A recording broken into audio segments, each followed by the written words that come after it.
Hey everyone, welcome to the Deeper Thoughts with Mal. This is sort of a, oh my god, all my hair's in my mouth all at once. Like it was fine, and as soon as I start talking, boom, hair everywhere. I love this wig, but this wig does tend to wander into the mouth a little bit too much. So we're going to try this intro again. Hey everyone, it's Mal. And I want to welcome you to Deeper Thoughts with your Doomsday Doll.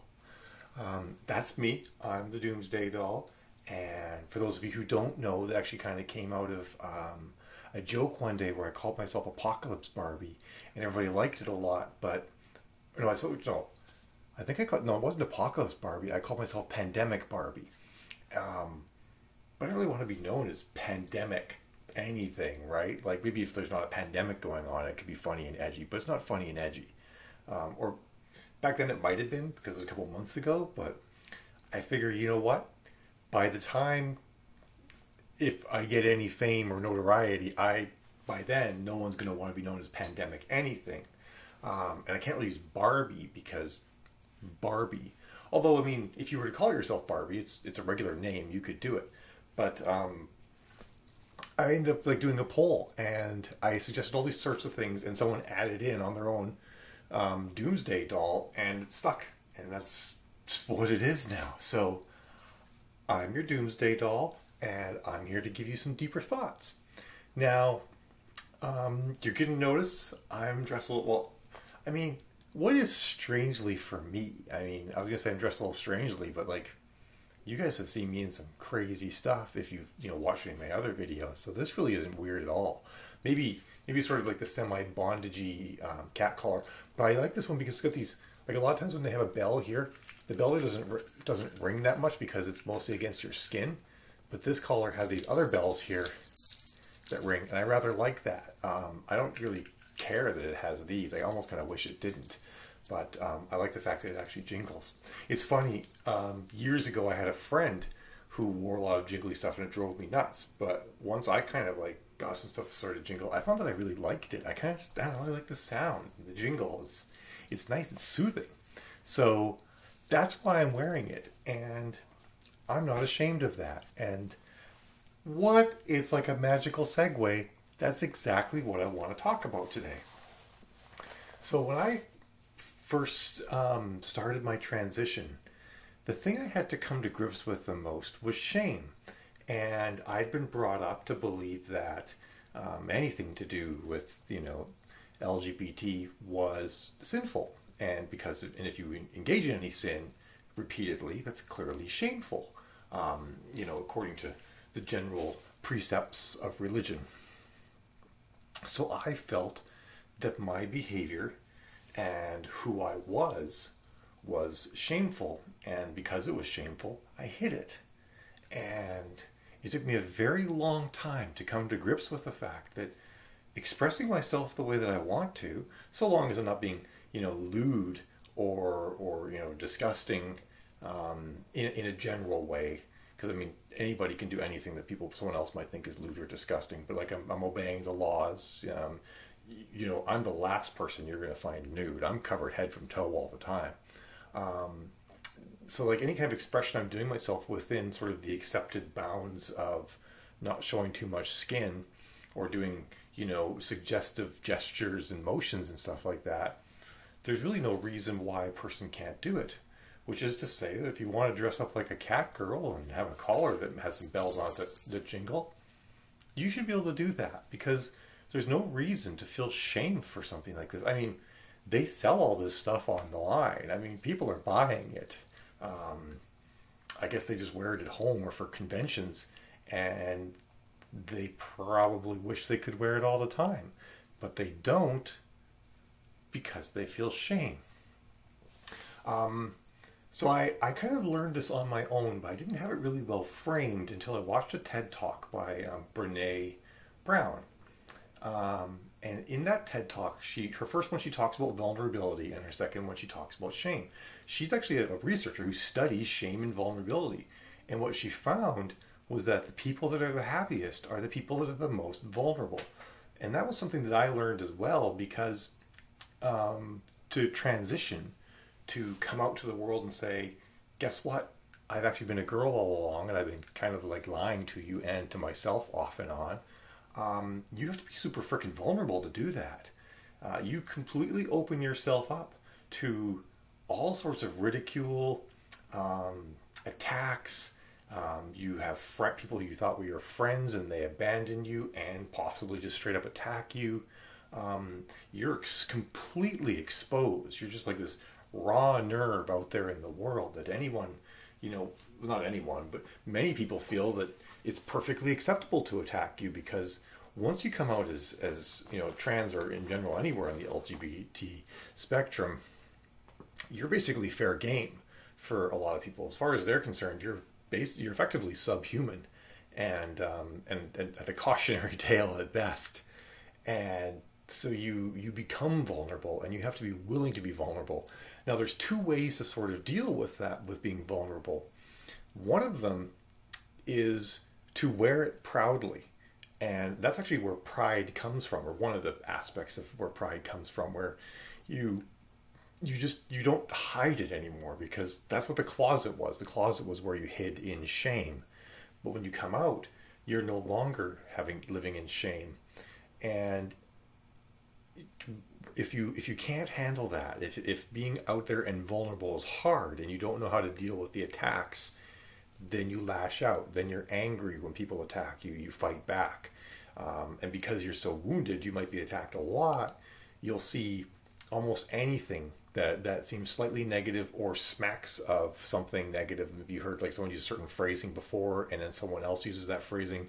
You're just going to kind of go with it being bad because it was bad last time, because you're not taking the time to reflect and introspect that much. And you're just like, it was bad last time, it's going to be bad this time, I'm going to lash out. Now, sometimes it is. I'm not saying it's not. I'm just saying that you sort of develop these reflexive behaviors where your first mode of operation is to attack back. And that's a big risk when you come out, that you're so wounded by all of the people that write you off, that treat you as subhuman, that are willing to use you as their talking point or punching bag, all sorts of things. It can make life very difficult, and so even though to protect yourself from being vulnerable, you start to build up this defensive wall of anger and attacking people in response to attacks, or even perceived attacks. The problem with that is that you are now basically still behaving as though what you're doing is shameful, because you feel like it needs to be defended in kind, effectively. I shouldn't say you, because I don't know if you are doing this. I wouldn't want to prescribe this onto anyone else. This is really just my perception of what happens, and in some respects based on many of my personal experiences. And the other option is just to be out there and say, you know what? This is me. I'm a transgender woman. I'm 43 years old. I love wearing catsuits. For me, it's just the way that I've always wanted to express myself, and I do it. And I think cat ears look friggin' cute, and I'm going to wear them as much as I want. And the jingly collar is awesome too, and it gives the kitty look, which I love. I mean, I'm wearing a leopard print cat suit. I mean, it's even got pockets. See, look at that, pockets. Well, it doesn't quite go with a belt. Pockets and belt don't go together, but anyway, it's awesome. I love it, and I am 0% ashamed of my love of these things. I mean, I think some people, when they look at me now, they're like, why is Mal like so into fashion and so into makeup and whatnot? And I've been really into a lot of things in the past. I've been into cars, I've been into electronics, I've been into stereo equipment, I've been into woodworking, I've been into reading certain genres. I like to dive into things, but there are like two things that have persisted for my entire life as deep interests of mine. And one of them is this kind of fashion, and the other one is writing. And I know that because I've always loved them. And this is what I'm doing. I actually still really like woodworking. It's just I'm kind of in a place right now where I can only have so many creative outlets, and I'm doing fashion and writing. And if I try to do woodworking as well, I can't fit all three in my life right now. but the woodworking shop will be there for when I come back to it. And maybe you'll end up seeing like your doomsday doll, maybe building a table or something like that in a cat suit at some point. Because when I actually did a lot of woodworking, I was wearing cat suits and latex and all sorts of crazy stuff while I was out there working. I even had like the latex pants with like these big pockets in them that actually were really robust and could hold everything really well. And the great thing about that actually is that if you get covered in sawdust, you just like take the air hose and you're clean, or like a brush and you're perfectly clean. You don't have to worry about like dumping sawdust in the paint room or something like that. Like, because sometimes if you're doing like really fine painting, I just have a room for that, and you actually have to change so you didn't like get sawdust into the air when you're doing fine finishes and stuff like that. So yeah, so latex was actually freaking perfect for it. But I digress. The main idea is that like, if you think about like sort of why a person might be into certain things, and they're like, like, why is Mal into fashion? Fashion is so impractical. And I mean, from a person who loves cars, or maybe they love guns or collecting cards or something like that. Many of these kinds of things that we're into are largely impractical. I mean, anything beyond like food, sustenance, and shelter is generally impractical. Well, and I use the word impractical by that sort of same measurement.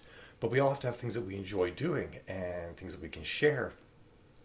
And while I actually also like collecting cards, I have a lot of Magic the Gathering cards. I'm just a huge freaking nerd, people. Just solid nerd.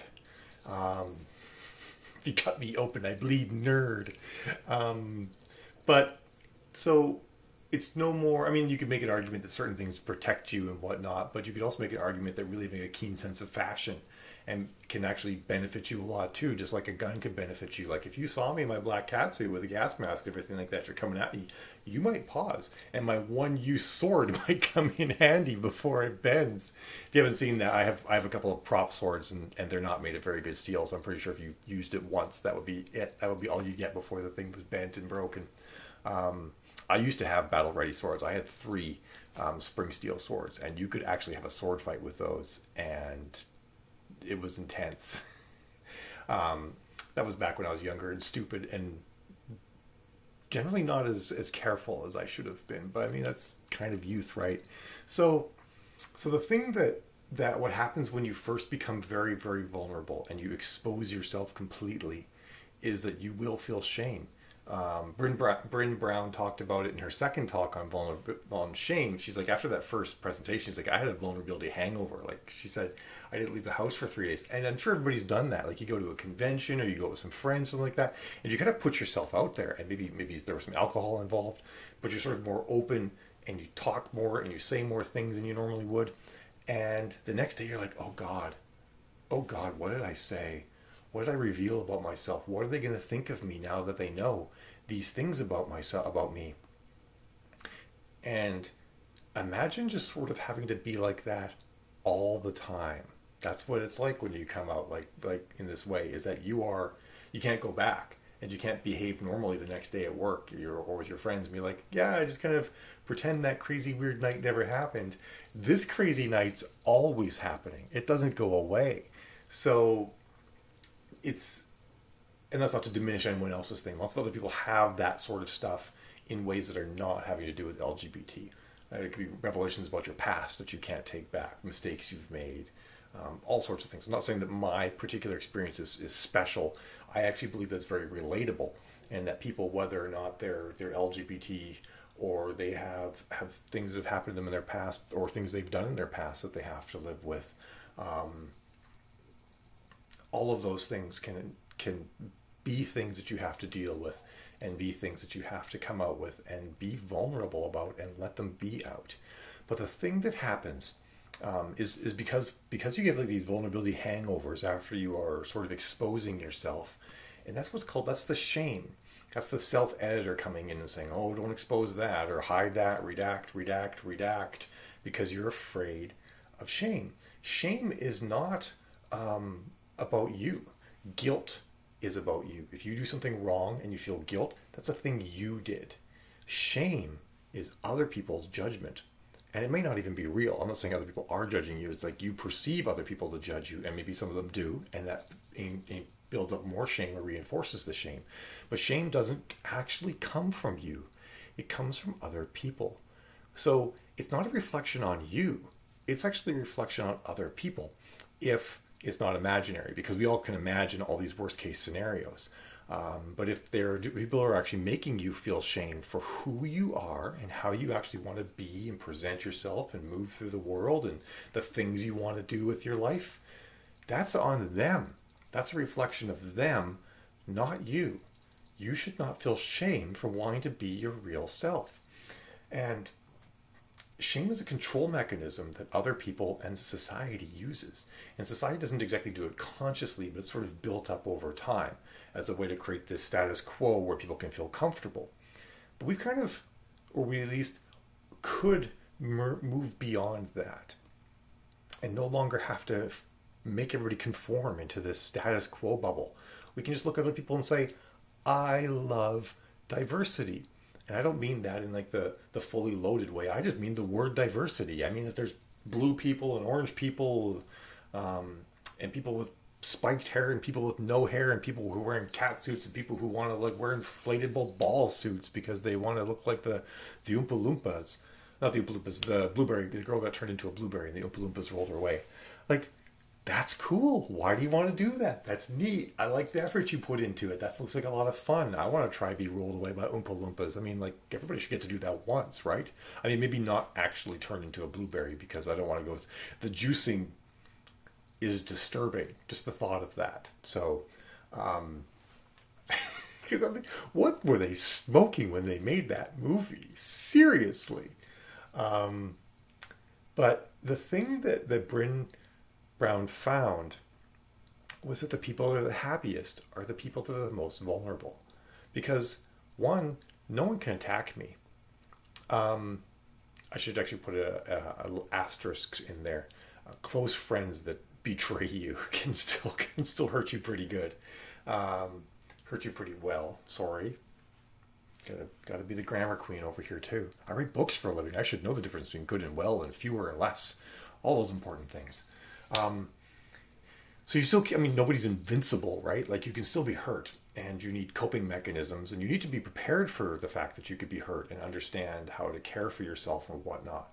But you also have the right to be wrong, and you have the right to change your mind. There's actually a thing that my therapist let me know about called the Personal Bill of Rights, and maybe I'll put a link up to it with this video, because I think it's really important. I'm also going to put a link up to Bryn's 2 videos as well, her one on vulnerability and her one on shame. It's really funny because in that she talks about how she sort of exposed herself a lot in doing that, because in talking about being vulnerable, she exposed her own things to make herself vulnerable. And I think, like, you know, possibly a alcohol laden version of her beforehand thought it'd be a great idea. And then afterwards, she's like, this is terrible. I've like revealed all these things about myself to all sorts of people. And in her talk, her second talk, she's like, I didn't have a contingency plan for 4 million people viewing that video. When I watched it, was at 47 million, maybe 43. I mean, was a lot more. It was 10 times more than 4. She's sort of become known as like the vulnerability lady, which I think is great. I actually think that's like the best thing, because I feel like if you look at like what the wise people have always said, you look at like the words of of Buddha and of Jesus and of like guys like Marcus Aurelius and a lot of other just smart people in your lives. They'll talk about how it's really hard to do good things if you're wrapped up in all this other stuff. And all that other stuff, in many cases, is you building up walls and trying to keep yourself from being vulnerable. And what they're saying is the only way to make it, to get where you have to go, is to be completely vulnerable. And, you know, in Christianity, for example, you tell God everything. In Catholicism, you tell your priest everything. But both of them sort of suggest that you should probably tell everybody else everything too, because what they're really getting at is the true peace and happiness that you can get from being vulnerable. And let me tell you something else that happens when you're totally vulnerable. Everybody around you respects you more. Because I think there's a couple of reasons. One, people know when they come to me and talk to me, and they see, like, you know, this girl with cat ears, or maybe she's wearing a latex cat suit, which, like, most people have never even seen anyone wearing rubber in their entire lives, let alone me. And I have 20 rubber cat suits. They're just like, this person clearly lives in a glass house. and they seem to be surviving, which means they're probably not throwing stones. And so it creates like this judgment free zone where people are very open. I have people that message me every single day. Some of them just say that seeing me being out there and being vulnerable and sharing myself makes them feel stronger, makes them feel like maybe they can do things that they didn't think they could do. And other ones just say that I seem to be really easy to talk to because they know that I'm going to be honest, but I'm going to be honest in a caring way. I want to be helpful. If I give people feedback, I want to do it out of kindness. I don't want to do it to hurt them. I'm not perfect, but I feel like I'm better at this than I've ever been in my entire life, at being kind and caring. Like I said, I still have my moments, but I will freely admit that when I screw up, there's no one in the world that screws up more than I do. I am like the queen of screwing up. Which is why now I do my best not to speak declaratively and not to make absolute statements, because I basically know nothing. I'm Jon Snow forever. So all I can talk about is my lived experience and hope that helps other people. And maybe the world will end up being a little bit of a better place. If I could make the world just a little bit better by being me, I'll be really happy. I think I already have, based on the conversations I've had with people. But I want to keep doing it. If I'm here and I'm alive and I'm awake, I'm going to do my best to make the world a better place and to help other people be vulnerable and live shame-free. Because that's a thing that I have. I experience guilt for mistakes that I make. I don't experience guilt for anything that I don't do wrong. And I experience zero shame. I'm not ashamed of any part of myself. I put like some of my deepest, darkest secrets in a book and published it for everybody to read. And I don't feel any shame for any of that. That's me. There are mistakes in there that I certainly outline, and I might have some personal guilt from those, but I don't have shame, because shame, like I said, shame is other people's judgment, and no one can judge me for the things that I've done. That are my personal choices and stuff like that. People can judge me maybe for the fact that I like sped a lot as a kid, and that was really stupid, and they're right. But I think that something that we all need to think about too is that everybody has these parts of themselves that they're constantly hiding, where they're worried. What do other people think of me? Can I say this thing? Will they still be my friends? And all this stuff is built into us from a very young age, where people tell us what we should and should not be saying, how we should look, how we should dress, how long your hair should be. Should you say this to attract the opposite sex? What gender should you be? How do you express your gender? We're told all these things.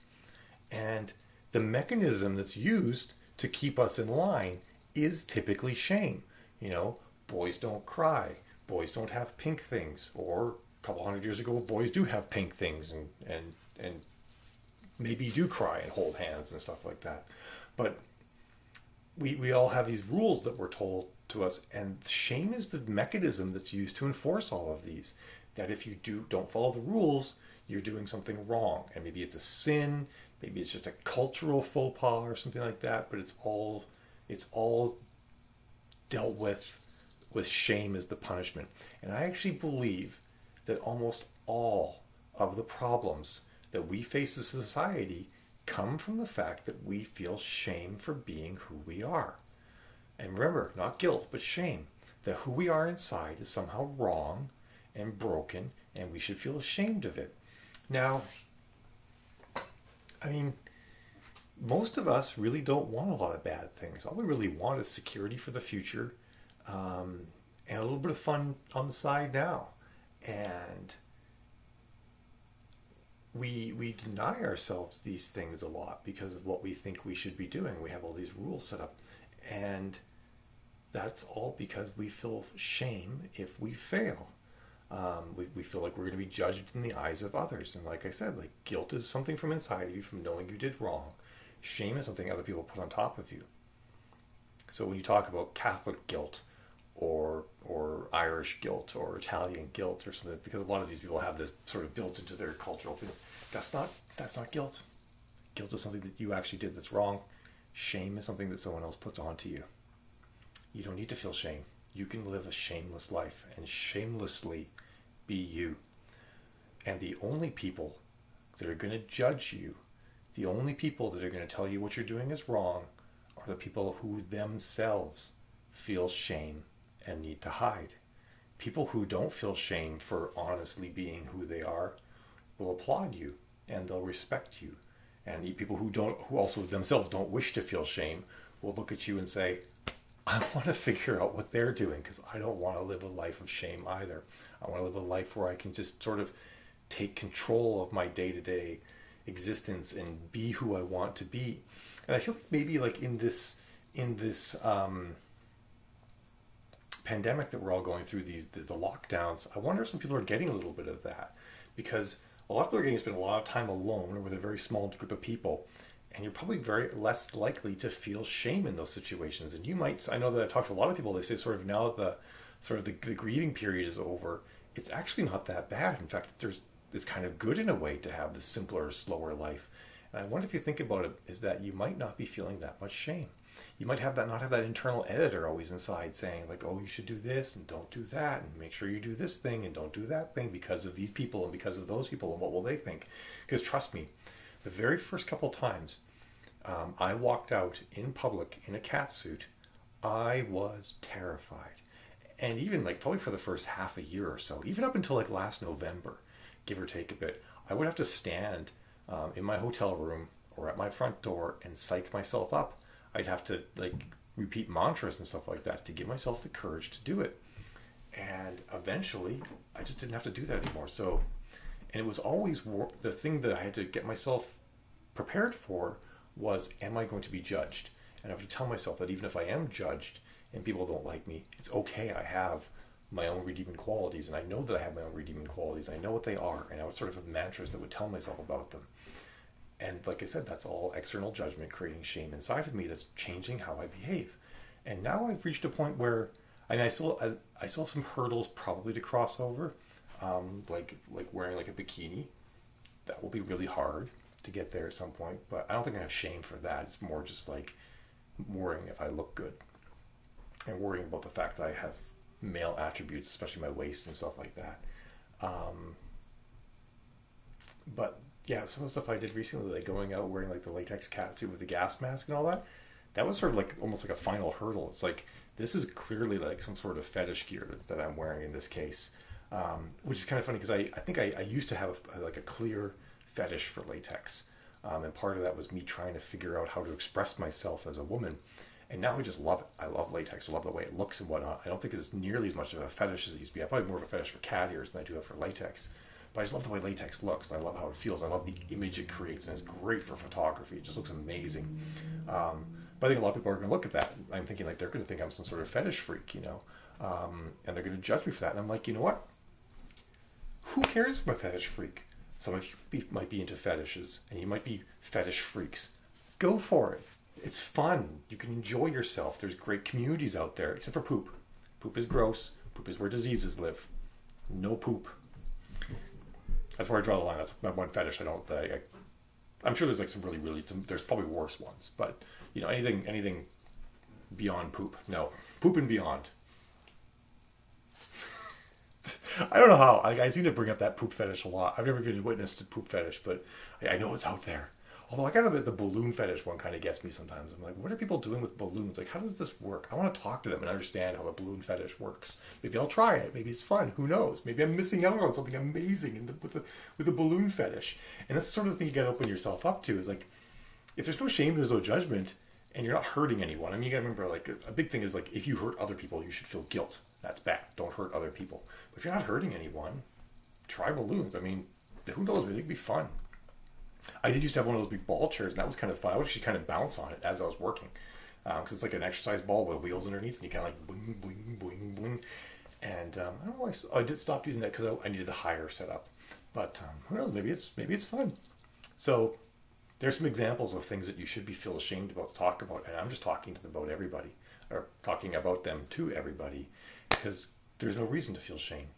And sort of a last point that I wanted to talk about that Brené Brown, I feel like every time I say her name, I feel like I'm saying it wrong. Maybe I am. That she brought up was that vulnerability is actually the best measure of courage. And that's why it's hard to be completely vulnerable, because you have to be courageous to be completely vulnerable. And you have to build up in yourself a belief that you are acceptable and okay as you are. And that's why I'm going to link to those, to the personal bill of rights, the things that you can be and believe and have wrong with yourself and still be okay. That's all really important stuff. And I wouldn't go so far as to call myself an exceptionally courageous person. I know a lot of people believe that. A lot of people call me brave for what I do. I still have fears. I still doubt myself sometimes. I still have trouble like it when I do photo shoots and people slow down a lot. I feel really uncomfortable, and some of it is a little bit of fear that they're going to judge me. So it's not like I've crossed the Rubicon, and I never have these problems again. Like, it's a thing that I always have to work on. I'm sure I always will. I could probably relapse, but I'm not going to let myself relapse. And that's actually one of the reasons why I'm going to continue to dress like this, as long as I want to, because I don't want to stop doing it out of fear. Because once I start doing that, the fear is judgment. And if I stop doing this sort of thing because of fear, I'm opening the door to let fear of judgment and the resulting shame control me again. And I refuse. I refuse to be controlled by shame. It's not going to happen. Thanks for listening, everybody. It's been really great to talk about this topic with you. If you guys have any questions, please put them in the comments below. I'll be happy to answer them. You can find me on Facebook. I've got the link for Facebook below. I've got the link for my Instagram below. I put crazier pictures up on Instagram usually than I do on Facebook, because it's Instagram, right? It's what it's there for. I kind of feel like on Instagram people sort of seek out crazy pictures, where in Facebook they don't always seek out crazy pictures. So I don't want to make my feed too crazy for folks, because I'm like, who knows what they're doing when they might be scrolling through that feed. They see a picture of my booty or something like that. Although I did put up a really good booty shot today of me on the fence. Someone said that was like the best picture of me ever, and I'm like, most of it's my ass. I mean, I'm not sure if this is a compliment or not. But yeah, so follow me on Facebook. You can always reach out to me on Messenger. I'm always happy to talk with people, provided you want to talk about real topics and not actually just hit on me or send me inappropriate pictures. I'm always willing to actually have a deep chat with someone, talk about real topics or fashion or things that might actually interest you or me, other than physical attraction. Because I'm, like I mentioned in other videos, I'm kind of asexual now. I'm not really physically attracted to anyone, and I don't, ironically, see myself as an object of physical attraction beyond like how much you could be physically attracted to a statue or a cartoon character or something like that. Not to say I'm a cartoon character, I'm just saying I'm badly drawn. As you can see by my face, this is left over from the zombie Wonder Woman I was doing earlier today. That's why I look like this. If I was doing proper cat, I would have like a black nose and whiskers and everything. I mean, seriously, people. I did actually order an inflatable cat tail, and I have paws, so who knows what the future might hold. So yeah, all the links are below. Please subscribe. I would love to get to 1,000 subscribers, because when you get to 1,000 subscribers, YouTube unlocks magic, and I want to enjoy this magic. Please follow me on Facebook, because I want to, not on Facebook. I have too many people on Facebook. I mean, you can friend me on Facebook, it's fine. But on Instagram, because once you get to 10,000 on Instagram, Instagram unlocks magic, and I'd love to get there. I think that'd be really cool to be able to take advantage of some of those features that they have. I'm going to sneeze right in the middle of my outro, and I hate editing. Oh, I defeated it. I defeated the sneeze. Go me! All right. Thanks for listening, everybody. It's been fabulous, and I hope to hear from you. Bye-bye.